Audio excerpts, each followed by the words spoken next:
Pero hoy es Domingo de Ramos, hoy la cristiandad entera se va a reunir y vas a beber. Mira, le he pedido al equipo de UGIS que me ayuden con esto. Esta mañana me he pinchado cortando esto. No lo he quitado de ningún sitio ilegal, tenía el permiso para poder cortarla, pero he salido con un cuchillo así de grande para encontrar la palmera, porque la íbamos a comprar y valía como 30 o 40 euros una palma. Digo, no me van a timar, no me van a timar, soy protestante, no necesito una palmera, así que aquí la tengo, la he cortado. Hoy verás a cristianos con esto por la calle. Esto no está mal, ¿vale? Esto no es como, te vas al infierno si vas con una palma, es una herejía. No, los cristianos se reúnen y muchos levantan palmas para recordar lo que sucedió en Jerusalén.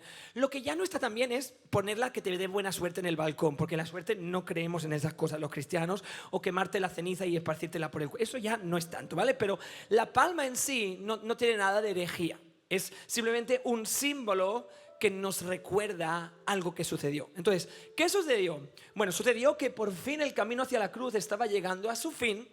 Jesús se acerca junto con sus discípulos hacia Jerusalén, la ciudad santa, y aquí hay una revolución y quiero traerte conmigo al momento de hace 2000 años casi, ¿vale? Quiero que te teletransportes conmigo a Jerusalén y te imagines lo que está pasando.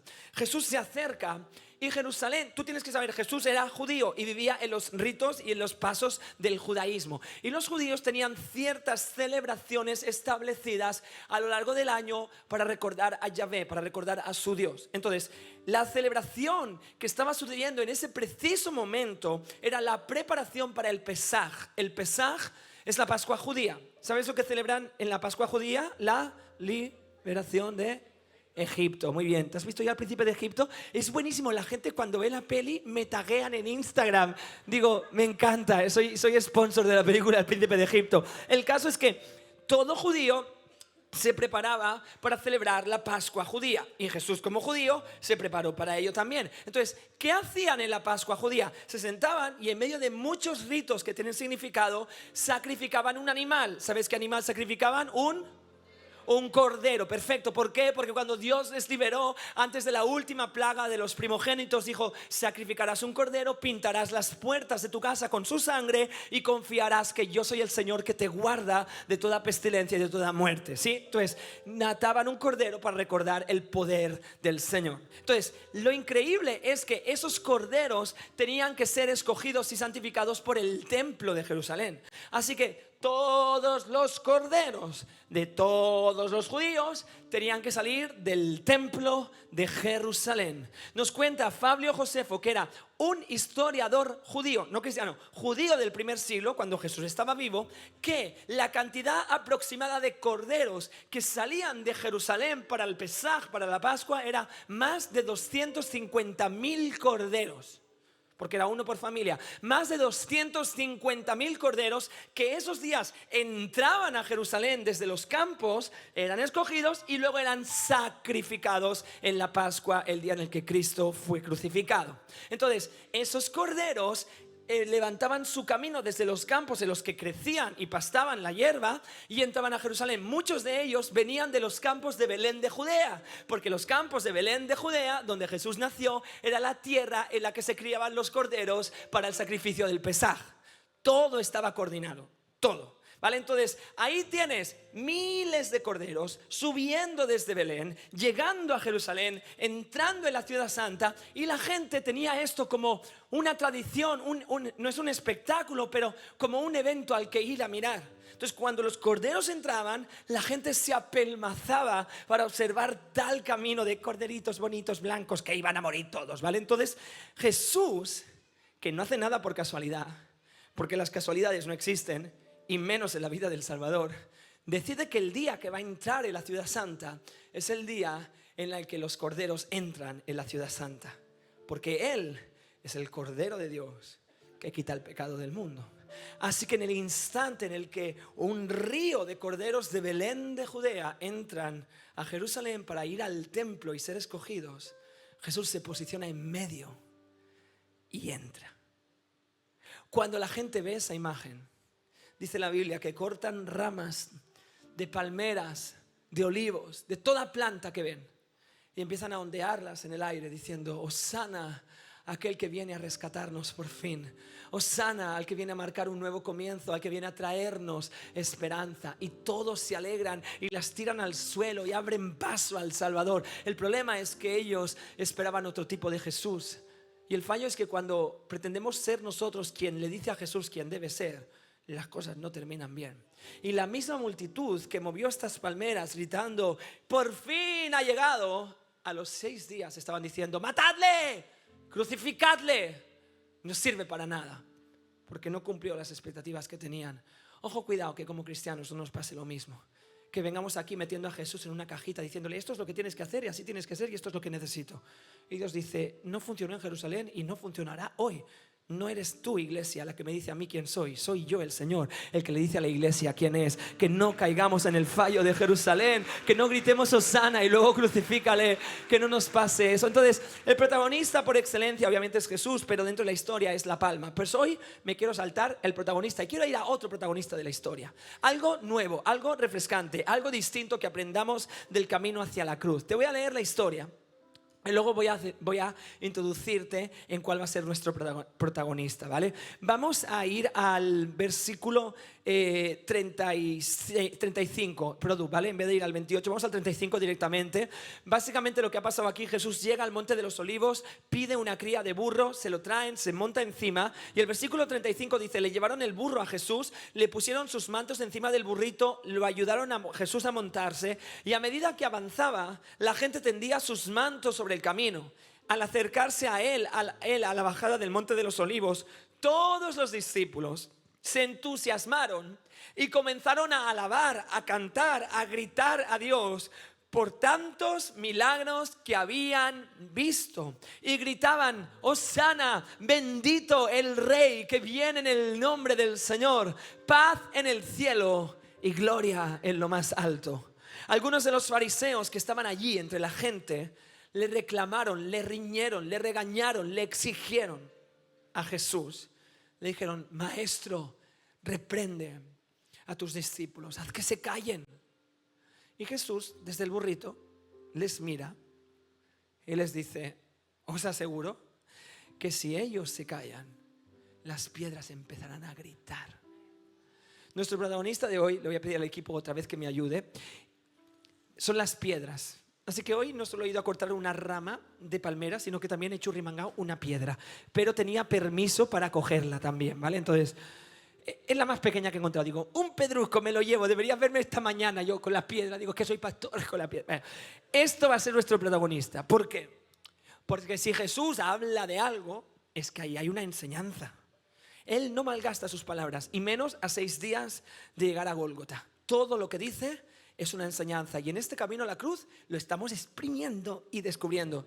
¿Qué me cuenta a mí que Jesús dijera, si ellos se callan, las piedras hablarían? Bueno, pues vamos a descubrir. Lo primero que tenemos que prestar atención aquí es ¿por qué los discípulos empiezan a gritar? ¿Vale? ¿Por qué los discípulos empiezan a proclamar, Hosana, viene el Rey?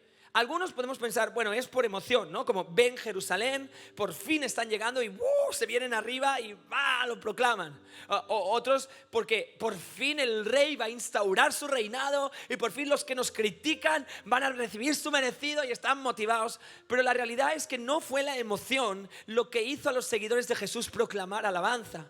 Y esto es una lección para la iglesia. No alabamos por emociones. No alabamos por sensaciones. No alabamos porque ya veo a lo lejos que se acerca mi promesa y voy a alabar al Señor. Si alabas de esa forma, tarde o temprano el enemigo acabará robándote la alabanza, porque es muy fácil manipular el corazón, es muy fácil manipular las emociones, es muy fácil manipular los sentimientos. La Biblia dice, engañoso es el corazón por encima de todas las cosas. Así que no, los discípulos no alabaron por emoción. ¿Sabes por qué alabaron? Mira el versículo, te lo pongo en la pantalla, el 37. Dice, el versículo 37 que va a aparecer, si no lo tengo aquí, dice, al acercarse él a la bajada del Monte de los Olivos, todos los discípulos se entusiasmaron, comenzaron a alabar a Dios. ¿Por qué? ¿Qué pone aquí? Por todos los milagros que habían visto, por lo que Dios había hecho, por lo que llevaban en su espalda, por lo que el Señor había llevado a cabo. Empiezan a ver Jerusalén y en vez de emocionarse con el futuro dicen, wow, lo que Dios ha hecho para llegar aquí. ¡Wow! Las cosas que nuestros ojos han visto. ¿Qué es lo que habían visto? Bueno, muchas cosas. Pero desde que Jesús en Mateo 16 dijo: vamos a Jerusalén que me van a matar y luego resucito, habían visto primero demonios salir de niños que estaban atormentados. Luego habían visto a enfermos sanarse por toda la región. Habían visto a ciegos que no veían nada, ¡boom!, recibir vista y ver milagrosamente. Habían visto de la boca de un pez salir 2 monedas para pagar impuestos. ¿Quién quiere que Hacienda sea pagada con lo que saquemos de la boca de un pez? Todos decimos amén, gloria a Dios, aleluya, lo recibo. Sí, queremos mucho a nuestro país. ¡Lo habían visto! ¿Quién no alaba a Dios después de ver eso? Habían visto la gloria del Señor en lo alto del monte Hermón. Habían visto a Moisés y a Elías a su alrededor. Y habían visto a Lázaro resucitar. Y todo eso de camino a la cruz. Y cuando están llegando a Jerusalén, por todo lo que he visto, por todo lo que sé que mi Salvador representa y es, por lo que este Rey trae y trajo a nuestra vida, por lo que mis ojos físicos han contemplado, gloria a Dios, y empiezan a proclamarlo. Y si te fijas, aquí hay algo muy interesante, y es que en cuanto los discípulos empiezan a hablar de quién es Dios, por lo que han visto, el enemigo que representa a los fariseos dice: "Shh, no se puede hablar de lo que has visto".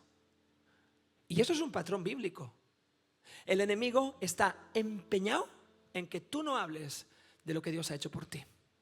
El enemigo está, pero literalmente con todo su esfuerzo, va a venir a traer amnesia espiritual para que olvides lo que Dios ha hecho. Va a venir a traer ceguera espiritual para que no puedas ver lo que Dios está haciendo. Va a venir a traer mudismo espiritual para que tu lengua no proclame lo que Dios ha hecho. Y cambia nuestro explicar milagros por explicar críticas. Y cambia nuestro explicar lo que Dios ha hecho por hablar de aquello con lo que no estamos de acuerdo. Pero eso son herramientas del enemigo. ¿Cómo lo sé? Porque la Biblia está lleno de ejemplos. Hechos capítulo 4, la iglesia comienza y explota de crecimiento. En el primer llamado 3.000 personas se convierten. ¿Sabes cuando digo gracias, gracias, gracias? Imagínate 3.000 veces gracias, gracias, gracias, gracias, gracias, gracias. Eso pasó. Claro, los religiosos, la gente del templo se pone nerviosa, se llevan a los discípulos, los detienen. Y cuando los detienen, ojo al dato lo que les dicen. Discutiendo entre ellos, los sabios dicen: ¿y qué hacemos con ellos? Versículo 20 del capítulo 4 de Hechos. Dice: ¿qué hacemos con estos hombres? Se preguntaban. No podemos negar que lo que han hecho es una señal milagrosa. Han sanado al hombre paralítico de la puerta del templo. Y todos en Jerusalén ya se han enterado. Así que para evitar que sigan divulgando su propaganda aún más, dicen: tenemos que advertirles que no vuelvan a hablar con nadie del nombre de Jesús. Entonces llamaron nuevamente a los apóstoles y les ordenaron que nunca más ni hablaran ni enseñaran en el nombre de Jesús. Pero Pedro y Juan respondieron: ¿acaso pensáis que Dios quiere que os obedezcamos a vosotros, mindunguis, que no sois nadie, en vez de a Él? Nosotros no podemos y no queremos dejar de hablar acerca de ¿qué? De todo lo que hemos visto y de todo lo que hemos oído. Les prohibieron hacerlo. Y dice la Biblia que salieron de ese lugar alegres, gozosos, y siguieron predicando. Así que al siguiente capítulo, vuelta al río, los vuelven a detener. Tenían pase VIP en la comisaría. Hola, somos los cristianos, somos los cristianos. Y vuelta, el versículo 28 del capítulo 5 dice: os ordenamos estrictamente, os ordenamos que no enseñarais nunca más en el nombre de este hombre. En lugar de eso, habéis llenado toda Jerusalén en un capítulo. Habéis llenado toda Jerusalén con la enseñanza acerca de Él. Ojalá fuéramos así, seamos así. Lo estamos siendo y tenemos más por hacer. Y queréis encima hacernos responsables de su muerte, dicen los líderes. Pero Pedro respondió: es que nosotros ya os lo dijimos, que nosotros no tenemos que obedecer a Dios antes de cualquier autoridad humana. Nosotros somos testigos. ¿Sabes lo que es un testigo? Alguien que ve algo y luego lo suelta y lo dice.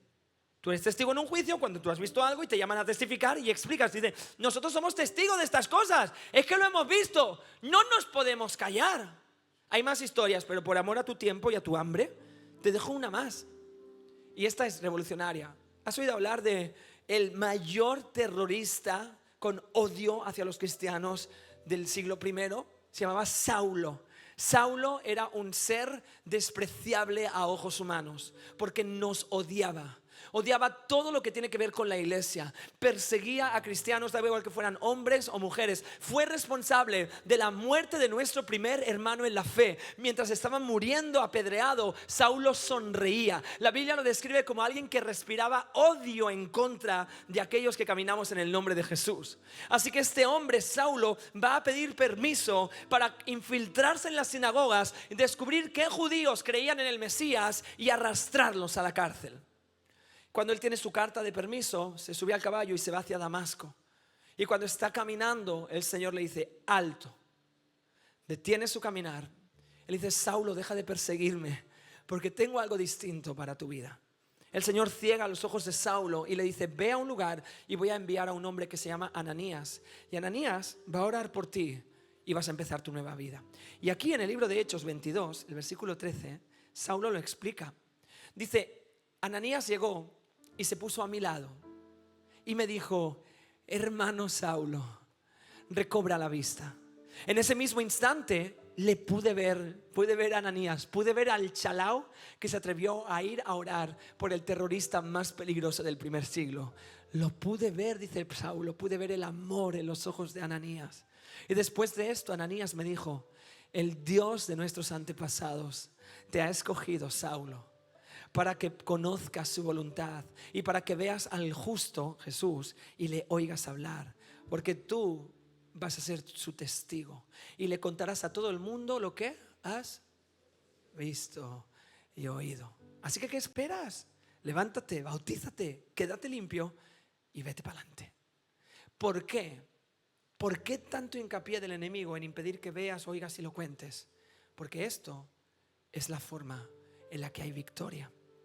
Si nosotros vamos hablando de eslogans bonitos, de emociones buenas, sensaciones guays, de tarots de piedras, horóscopos, estrellas, trilogías, filosofías y todo lo que existe en el mundo, el enemigo viene y nos hace así, ¡pum!, y nos estampa contra la vida. No olvides, tiene miles de años de experiencia y tiene autoridad y poder. Pero cuando tú lo que haces es, en vez de hablar de voy a declarar cosas bonitas sobre la humanidad y el universo, cuando lo que haces es hablar de lo que el Rey de Reyes ya ha hecho, el enemigo no tiene nada que hacer en ese lugar y lo único que hace es retrocede, se encoge y se esfuma de delante de ti. ¿Cómo lo sé? Porque Apocalipsis me lo cuenta. El libro de Apocalipsis, hoy le vamos a leer mucha Biblia. Mucha, así que prepárate. El libro de Apocalipsis, capítulo 12, versículo 10, dice: oí una voz fuerte que resonaba en todo el cielo. Y por fin, dijo esto la voz, por fin llega la salvación y el poder, el reino de nuestro Dios y la autoridad de Cristo. Porque el acusador de nuestros hermanos, el que los acusa delante de Dios de día y de noche, ya ha sido lanzado a la tierra y ellos, escucha, lo han vencido por medio de la sangre del Cordero y por el testimonio que dieron, por lo que hablaron. Y un testigo que habla lo que ha visto. ¿Tú entiendes aquí la ecuación? La única forma de aplastar al enemigo, de quitar al enemigo de nuestra vida, no es diciendo nuestra fuerza, ni nuestra santidad, ni justicia. Es declarando: Dios ha sido bueno, Dios ya me ha perdonado, Dios ya me ha liberado, mis hijos son suyos, Dios ya me ha bendecido, Dios ya me ha llamado, Él sabe mi nombre, Él ha escrito mi nombre en el libro de la vida. No tienes nada que hacer. Y en ese instante la Biblia dice que el enemigo huye de nosotros, porque estamos proclamando lo que Dios ya ha hecho. Y por eso en tu vida una y otra vez el enemigo va a decirte: cállate. Y cuando más te diga cállate, más fuerte tienes que hablar, más tienes que contar las maravillas. Y por eso Jesús dijo: si mis discípulos se callan, hay otros testigos. Las piedras gritarán. Ese verbo griego gritar no es ni, es gritar como con toda la fuerza que existe en tu interior.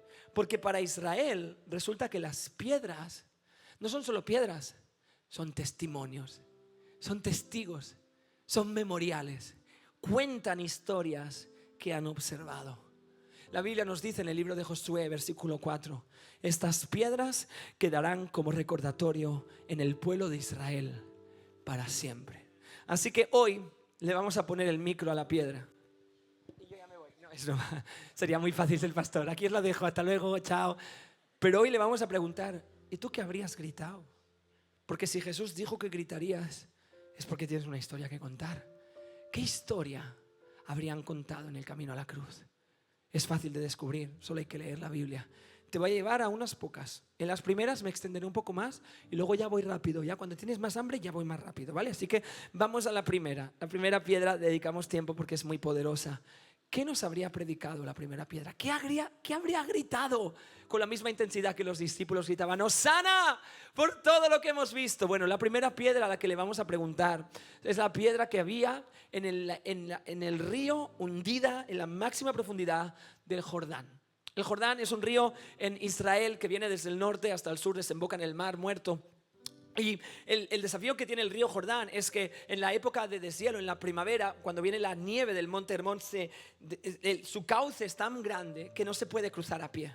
Es tan grande, hay tanta agua, son tantos metros de profundidad que es imposible avanzar. Pero aquí hay un desafío. Dios había prometido a Israel que después de 40 años iban a conquistar Canaán. Pero entre Israel y Canaán estaba el río Jordán. Así que llega Israel todo motivado y se encuentran con un río incruzable, no se puede cruzar. Y Dios dice, ¿y te vas a quedar a los pies de tu promesa porque tengas algo imposible delante? No. Así que Dios le dice en Josué capítulo 3, dice, los israelitas salieron del campamento para cruzar el Jordán. Dios le dice, vamos, crúzalo. Y los sacerdotes que llevaban el arca del pacto iban los primeros, iban delante. Era la temporada de cosecha, el Jordán desbordaba su cauce. Pero en cuanto los pies de los sacerdotes que llevaban el agua tocaron el agua, cuando lo pisaron, el agua que venía del río arriba dejó de fluir. Y comenzó a amontonarse a una gran distancia, a la altura de una ciudad que se llamaba Adán, que está cerca de Saretán. No nos importa, pero está aquí. Y del agua que iba río abajo, desembocó en el Mar Muerto hasta que el río quedó seco por completo. Después todo el pueblo no es 20 personas en plan, corre, son cientos de miles de israelitas cruzando. Todo el pueblo cruzó el Jordán cerca de la ciudad de Jericó. Y mientras tanto los sacerdotes que llevaban el arca del pacto, que representa la presencia del Señor, estaban quietos, parados, así, de pie, en tierra seca, en medio del lecho del río.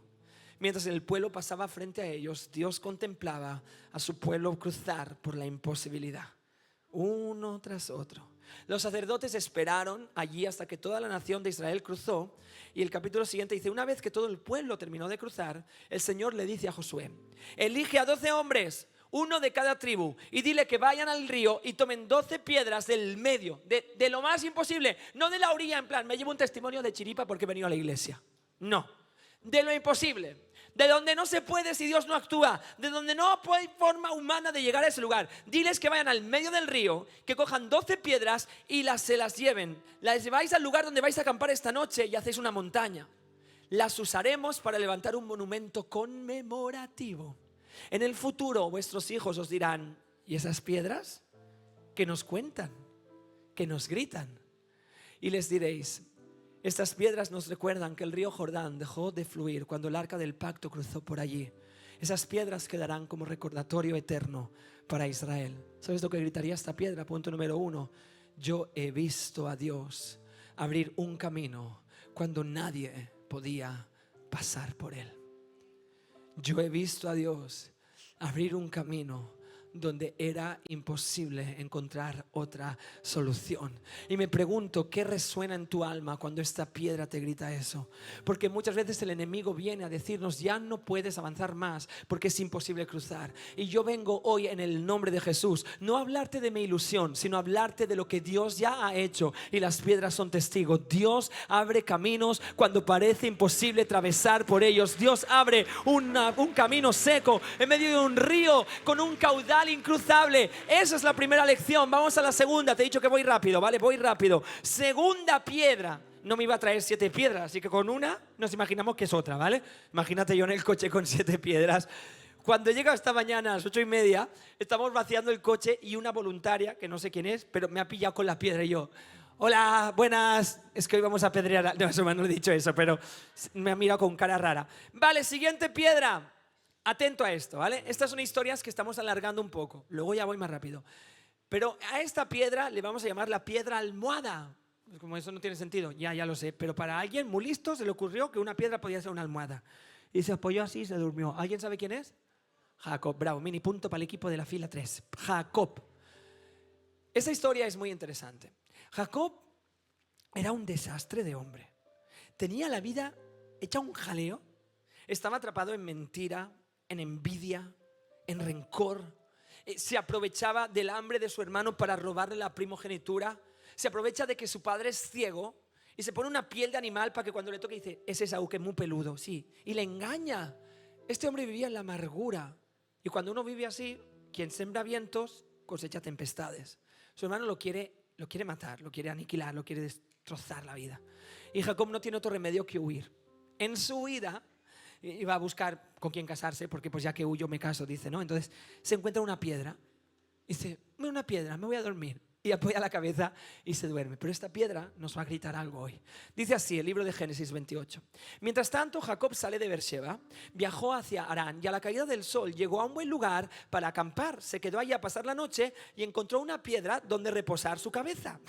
Y se acostó para dormir. Mientras dormía, soñó con una escalera que se extendía desde la tierra hasta el cielo y vio ángeles que subían y bajaban por ella.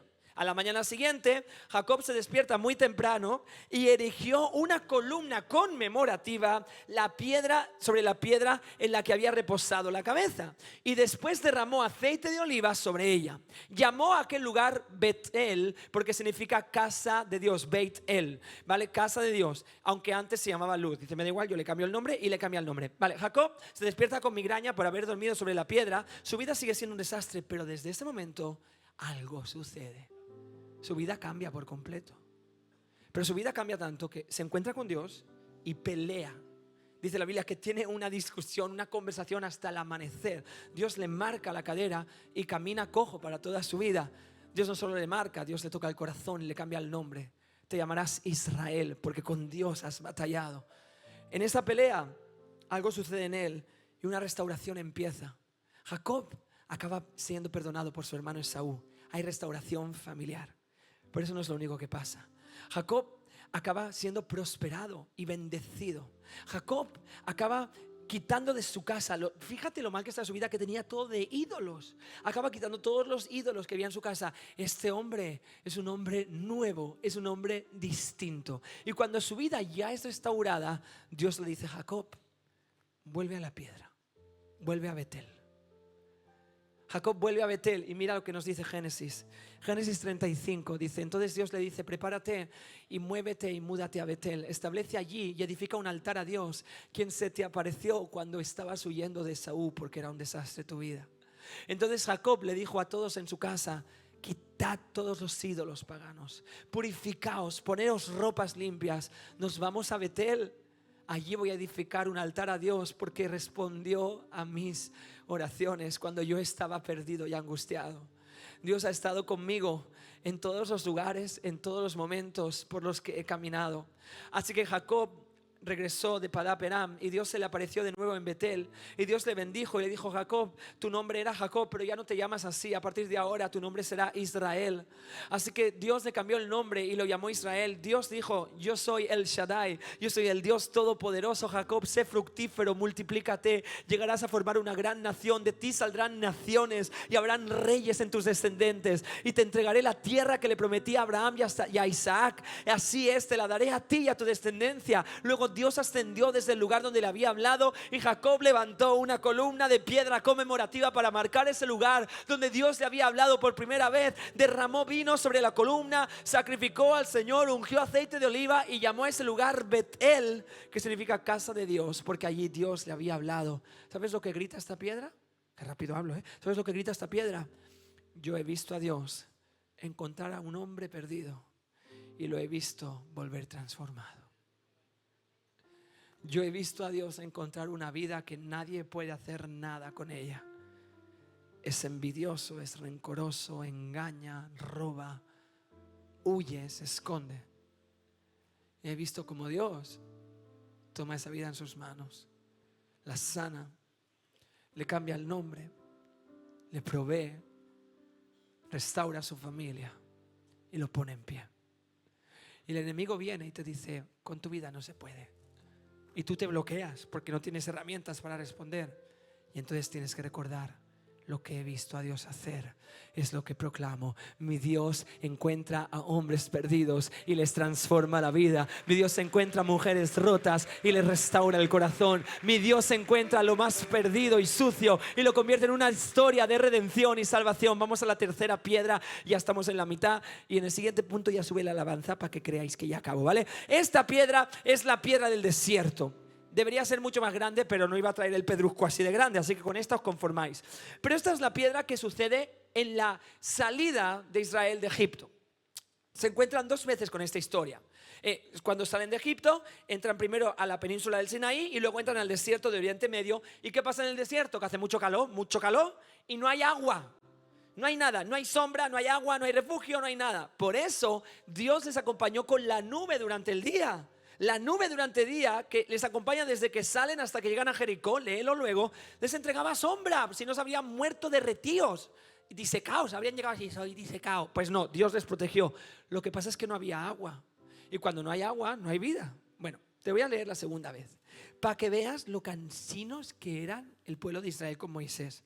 Dice, estando en el desierto, en ese lugar no había agua para que el pueblo pudiera beber, y la gente una vez más se rebela contra Moisés y Aarón. Y culpan a Moisés, y atento, es que esto es buenísimo, va de mal en peor. Le dicen, ojalá nos hubiéramos muerto con nuestros hermanos delante del Señor. Como, ¿quién sois? ¿Qué bichos sois? Da igual, ojalá estuviéramos muertos, tenemos mucha sed. ¿Alguien es padre? ¿Alguien tiene hijos pequeños? Tengo mucha sed. Digo, cariño, acabas de beber agua. Tengo mucha sed, me voy a morir. Digo, pero ¿este niño qué le pasa? Pues así era Israel. Ojalá estuviéramos muertos, que tengo sed. ¿Por qué trajiste a la congregación del pueblo del Señor a este desierto? ¿Para que muramos? Y no solo nosotros, nuestros animales también. Eran mediterráneos dramáticos. De aquí salimos todos, queridos. Los latinos también, que tenemos esa conexión. Somos dramáticos por todos los lados. Nos vamos a morir, nuestros caballos, nuestras ovejas, nuestros animales se mueren. ¿Por qué nos obligaste a salir de Egipto? Que la última vez pensaba que erais esclavos y queríais escapar. ¿Por qué nos obligasteis a salir de Egipto y nos trajisteis a este terrible lugar? Esta tierra que no tiene ni grano, ni higos, ni uvas, ni granadas. ¿Qué dicen? Ni granadas, ni agua para beber. Bueno, un show. Moisés y Aarón se apartan del pueblo, yo también me habría apartado. Se fueron a la entrada del tabernáculo y se caen de rostro en tierra. Ahora entiendo por qué Moisés, como, ¿sabes cuando te tiras en la cama en plan, estoy hasta el moño? Pues así Moisés como, cae con rostro en tierra. Y ahí la presencia gloriosa del Señor se le aparece y le dice, tú y Aarón, tomad la vara y reunid al pueblo, a toda la comunidad, en presencia de todo el pueblo, hablaréis a la piedra, hablaréis a la roca, y de ella va a brotar agua, y de esa agua proveerás la suficiente, ojo, para satisfacer a toda la comunidad y a sus animales también, porque son muy cansinos y lo han dicho. Para todos hay agua. Aquí es la historia famosa que a Moisés se le va la cabeza. Pero la piedra, ¿sabéis qué nos había gritado? Yo he visto a Dios saciar la sed en medio de una sequía. ¿Por qué pierdes el ánimo? ¿Por qué desfalleces? ¿Por qué miras atrás? ¿Por qué culpas al cielo? Yo he visto como el Señor trae ríos de agua viva en terrenos desérticos para que puedas seguir avanzando a tu promesa. No pierdas la fe, no cambies tu historia, no cambies tu testimonio. Sigue hablando de quién Dios es, sigue hablando de lo que Dios ha hecho, porque convertiremos desiertos en tierras de regadío en el nombre del Señor. Lo he visto en mi vida, lo he visto en mis amigos, lo he visto en la iglesia. ¿Cómo me voy a callar? Aunque el enemigo me diga calla, yo hablaré y diré como esa piedra. Yo lo he visto. Y por eso Jesús lo dice con tanta autoridad. Va en el burro y se gira y le dice, si se callan ellos, las piedras tienen historias todavía más increíbles para contar. Mientras la banda sube aquí conmigo. Y no era broma, ya acabo. Vamos a la siguiente piedra. Y después de esta ya es pum, pum, pum, pum, rápida. Pum, pum, pum, porque en vez de leerte los versículos, yo te digo la cita y tú en casa te los lees, ¿vale? Es como deberes, un poco tú, un poco yo. Esta piedra es una piedra complicada de entender. Quiero que lo escuchéis con oídos sabios, ¿vale? Es la piedra de Abraham.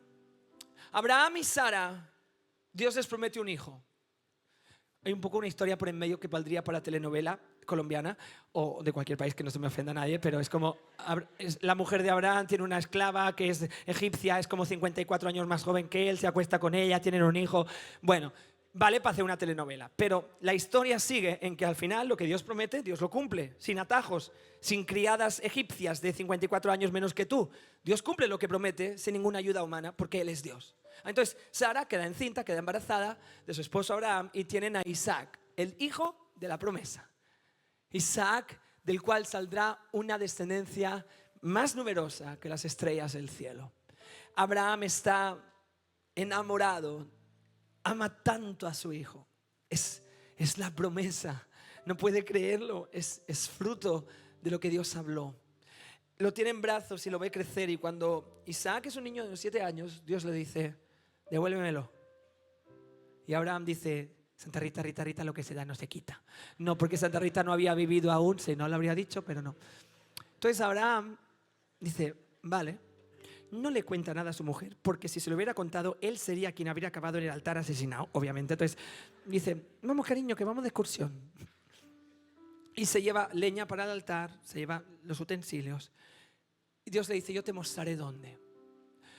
Digo que escuches con atención, porque esta historia no está defendiendo el sacrificio de niños. De hecho, Dios lo llama abominable y detestable. En un entorno como Oriente Medio, con muchas religiones que sacrificaban a niños para complacer a sus divinidades falsas, Dios detiene eso por completo, ¿vale? Entonces, no escuches esto con oídos erróneos. Escucha la historia entera. Abraham va de camino hacia la montaña y su hijo, que es muy listo, le dice: papá, tenemos leña, tenemos el cuchillo, tenemos todo, ¿y el cordero? Y Abraham le dice: el cordero, hijo mío, lo proveerá el Señor. Si no, pues es cierto. Eso no se lo dice, pero suben a la montaña.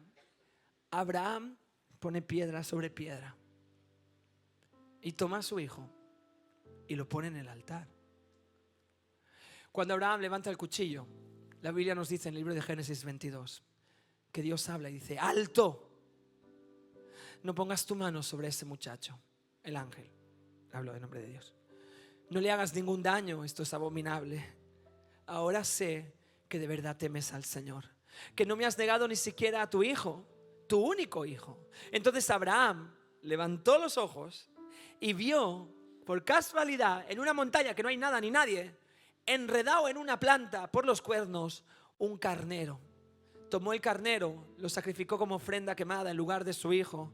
Y Abraham llamó a aquel lugar con piedras Yahvé Jireh, que mi Señor provee, es lo que significa. Y hasta el día de hoy la gente usa ese proverbio: en el monte del Señor será provisto. ¿Sabes lo que nos grita esa piedra? Yo he visto a Dios proveer cuando ya no quedaba ninguna otra opción. He visto a Dios proveer en el momento correcto. Yo he visto como Dios nunca llega tarde, nunca falta su promesa. Si Dios dijo que Isaac es el hijo a través del cual vendrá la descendencia, Dios cumplirá esa promesa. Y las piedras gritan: yo he visto a Dios proveer en el momento exacto. Cuando ya no había más opciones, el cielo ha traído bendición. ¿Cuántos son testigos vivos que esa es nuestra vida? Dios provee en el momento más necesario, en el momento correcto. Y por eso Jesús dice: si se calla mi iglesia, cantarán las piedras, porque las piedras me han visto proveer en el momento exacto, preciso.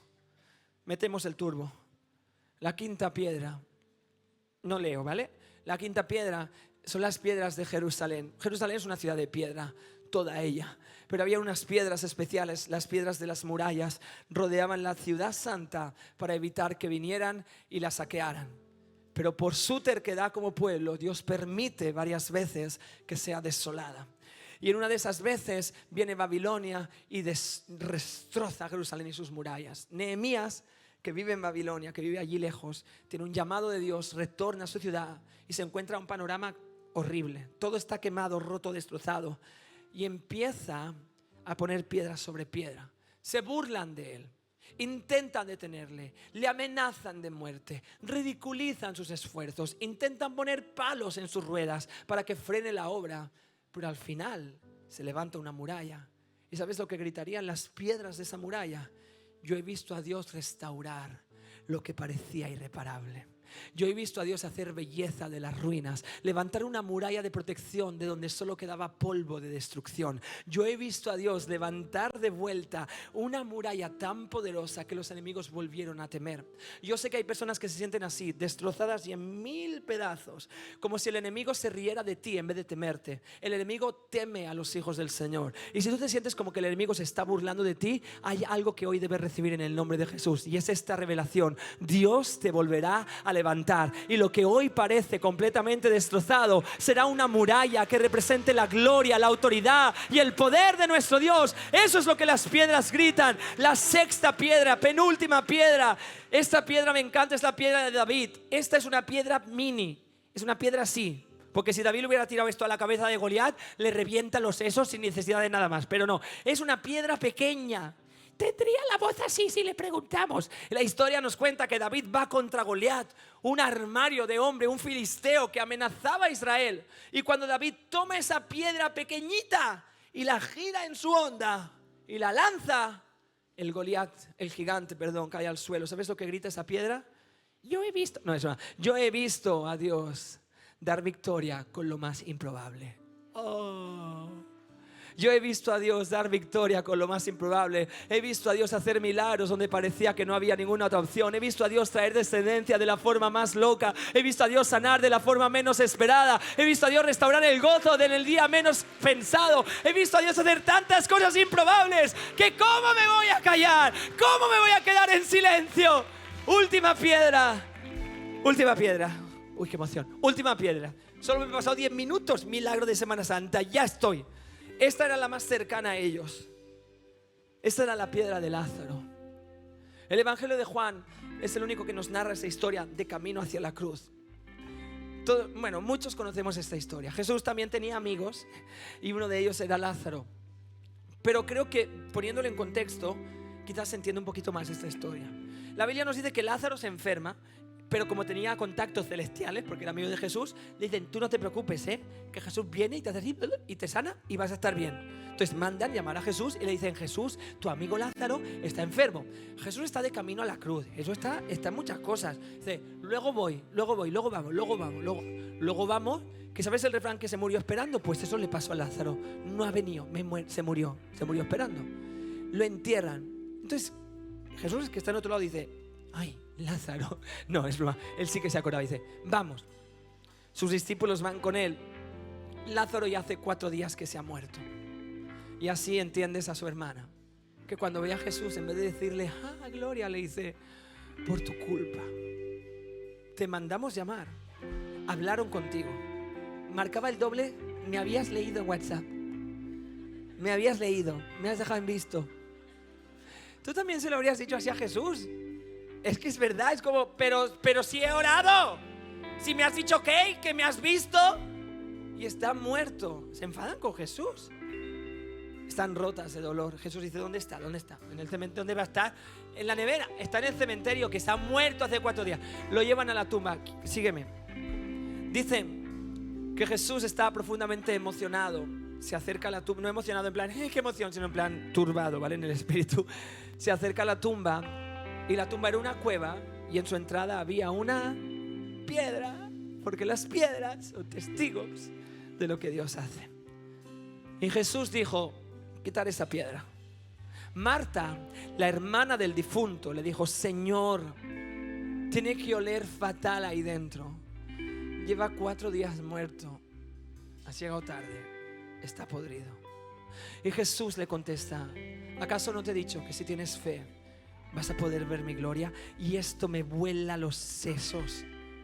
Jesús habla de su gloria no cuando huele a incienso, sino cuando huele a muerto. Jesús habla de su gloria no cuando están en el templo, sino cuando están en el cementerio. ¿Será que la religión nos ha engañado tanto que nos hace pensar que solo experimentamos la gloria de Dios cuando estamos en nuestra mejor versión, cuando estamos perfectos, cuando estamos en la iglesia? Pero ¿será que Dios nos quiere decir: cuando estás muerto, cuando estás podrido, cuando estás enterrado, cuando parece que no hay esperanza, mi gloria llena esos lugares y te levanta y te restaura y te llena de esperanza? Si crees, verás mi gloria en este mismo cementerio. Quitaron pues la piedra y Jesús miró al cielo y dijo: Padre, Te doy gracias porque me escuchas. Yo ya sé que me escuchas siempre, pero si estoy diciendo esto es porque los que están aquí tienen que creer que tú me has enviado. Dicho esto, exclamó con voz potente: Lázaro. Y la piedra así: ¡sal fuera! Salió el muerto. Me encanta cómo pone esta versión. Salió el muerto con las manos y los pies atados. Entonces salió así. Salió el muerto. La Biblia lo pone: salió el muerto con las manos y los pies atados con vendas, la cara envuelta en un sudario. Y Jesús dijo: quitarle todo eso, dejadlo andar, dejadlo libre. ¿Sabes qué nos habría quitado esta piedra?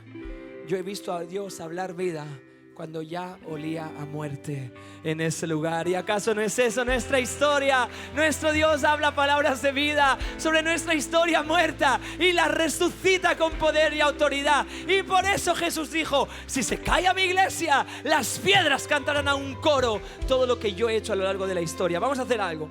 Nuestro equipo creativo nos va a liderar en una canción. Quiero que te quedes sentado un instante. ¿Para qué? Para que tomes unos minutos para pensar. Para pensar, ¿qué has visto tú? Tú no eres una piedra, pero tú también has visto a Dios. Aunque creas que no. ¿Sabes? Tenemos un Dios que cree en ti antes de que tú creas en Él. Tenemos a un Dios que está contigo antes de que le invites a estar contigo. Él camina, Él está, Él te creó, Él te formó en el vientre de tu madre. ¿Lo creas o no? Él te formó. No hay forma de que estuvieras aquí si Dios no te hubiera formado. Y eso significa que si te detienes un instante y miras, no con los ojos de este mundo, si miras con tu corazón, disciernes momentos, ves situaciones y dices: Dios ha estado allí. Dios ha estado allí. Quiero invitarte a que cierres tus ojos. Todo el mundo en este lugar. Busca en tu espíritu, en tu recuerdo, en tu caminar, ¿qué has visto a Dios hacer? Si eres cristiano, busca todos esos motivos de agradecimiento. Cómo Dios te sanó, cómo Dios te llamó, cómo Dios te encontró, cómo Dios te tuvo paciencia, cómo Dios te vistió, cómo Dios te limpió. Y mientras recuerdas sentado, nuestro equipo va a cantar sobre ti. Cuando lleguemos a la mitad de esta canción, si has encontrado lo que Dios hizo, te quiero invitar a que te pongas de pie con nosotros después y lo cantes a pleno pulmón. Ninguna piedra tendrá que gritar por mí. Yo sé muy bien lo que he visto. Yo sé muy bien de quién soy testigo y no me callaré. Un momento de intimidad. Hay una piedra más que no te he querido contar porque quería esperar a que tus ojos estuvieran cerrados, porque tienes que oírla de forma personal. Esto es para ti, no es para el de al lado. Esto tienes que oírlo para mí. Son unas piedras que algunas personas tuvieron en sus manos. Las tenían en sus manos para lanzarlas contra una mujer. Una mujer que fue pillada en el momento más vergonzoso de su vida, en adulterio. La arrastraron por la calle y la llevaron a Jesús. Le dijeron: Jesús, la ley enseña que esta mujer debe morir bajo piedras. Jesús les miró a esa mujer y les dijo: vale, pues el que no tenga ningún pecado, que empiece. Jesús se puso de rodillas a dibujar en el suelo. La Biblia dice que uno por uno fueron soltando las piedras en el suelo, desde el más anciano hasta el más joven, hasta que ya no quedaba nadie. Jesús levantó su mirada y miró a la mujer y le dijo: ¿dónde están los que te condenan? Y la mujer dijo: se han ido. La condición era que el que no tuviera pecado podía lanzar piedras. ¿Quién es el único sin pecado? Jesús. Jesús podía haber dicho: pues ponte ahí contra la pared que te voy a estampar. Podría haberlo dicho. Él no tenía pecado, era la condición. ¿Y sabes qué hace Jesús? Le dice: yo tampoco te condeno. Esta piedra, ¿sabes qué gritaría? Yo he visto a Dios dar una nueva oportunidad a una vida que merecía quedarse muerta. He visto a Dios extender su mano en vez de lanzar una piedra. He visto a Dios hablar amor en vez de condenación. He visto a Dios dar propósito en vez de sepultar una vida. Y esto es para ti. No sé cómo has venido, no sé cómo te sientes. Quizás nunca habías oído hablar de Dios, o quizás sí, pero te alejaste de Él. Pero si tú estás hoy aquí y dices: Juan, yo quiero experimentar ese Dios del que las piedras hablan. Si es así como dices que es, yo necesito que alguien hable vida sobre mí en vez de señalarme. Necesito que alguien me extienda su mano en vez de una lista de instrucciones. Necesito que alguien me vea por lo que hay en mi corazón realmente y no por mis fallos que he cometido. Dios está aquí y Dios te va a levantar, Dios te va a consolar, Dios te va a restaurar, Dios va a hablar vida sobre tu historia y saldrás de este auditorio lleno de esperanza. Así que esto es lo que va a pasar con cada ojo cerrado, sin nadie mirando.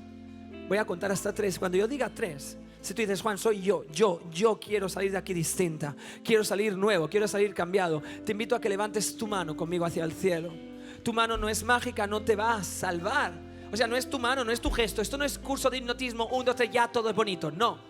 Pero tu mano será tu recordatorio que el día en el que invitaste a Jesús a tu historia, Él extendió todo su amor, todo su corazón, toda su esperanza y la derramó sobre ti. Y cada vez que mires tu mano vas a recordar que ya no estás solo, que ya no vives aplastado contra el suelo, que ya no vives lapidado bajo piedras, sino que ahora eres alguien nuevo, alguien lleno de esperanza en el nombre poderoso de Jesús. Así que vamos allá, la iglesia entera está orando. Allá en el salón de bienvenida, conectado en línea, en este auditorio, donde estés, Dios te ha encontrado. Responde a su voz. Vamos allá, sin miedo. 1, 2 y 3. Puedes levantar tu mano en este lugar. Gloria a Dios. Gracias, gracias, gracias, gracias, gracias, gracias, gracias, gracias, gracias, gracias, gracias, gracias, gracias. Dios te bendiga. Gracias, Dios te bendiga. Gracias, gracias, gracias, gracias, gracias, gracias, gracias, gracias, gracias, gracias, gracias, gracias, gracias, gracias, gracias, gracias. Dios te bendiga. Gracias, gracias. Dios te bendiga. Qué hermoso en el salón de bienvenida. En el nombre de Jesús también hay manos. Eso es el poder del Señor. Él nos encuentra, nos redime, nos restaura y entrega una nueva canción a nuestros labios. Así que ¿qué te parece si para cerrar esta reunión levantamos nuestra voz y declaramos: Señor, te he visto hacerlo, y ahora no solo de lejos, te he visto hacerlo en mí, en mi historia, en mi vida, en mi corazón. ¡Vamos, vamos! Gracias por haberte conectado a Hillsong en línea. Esperamos que esta reunión haya sido de bendición para tu vida. Si has decidido seguir a Jesús, queremos felicitarte y hacerte saber que estamos dispuestos para acompañarte en tus siguientes pasos. El primero de ellos puede ser que nos hagas saber tu nombre en el chat y una persona de nuestro equipo se pondrá en contacto contigo. Así es, otro de esos pasos puede ser desde hoy mismo descargar la Biblia a través de este QR que aparecerá aquí debajo, y así podrás empezar a leer y descubrir todo lo que Dios tiene preparado para ti. También puedes suscribirte a nuestro canal de YouTube y seguirnos en todas nuestras redes sociales para que estés al tanto de todo lo que sucede en nuestra iglesia. Pero si te encuentras en Barcelona, En Madrid. o en Valencia, nos encantaría conocerte. Así es, sin más, felicidades de nuevo. Estamos súper agradecidos de poder empezar a hacer y ser iglesia junto a ti. Nos vemos la próxima semana. Sé bendecido.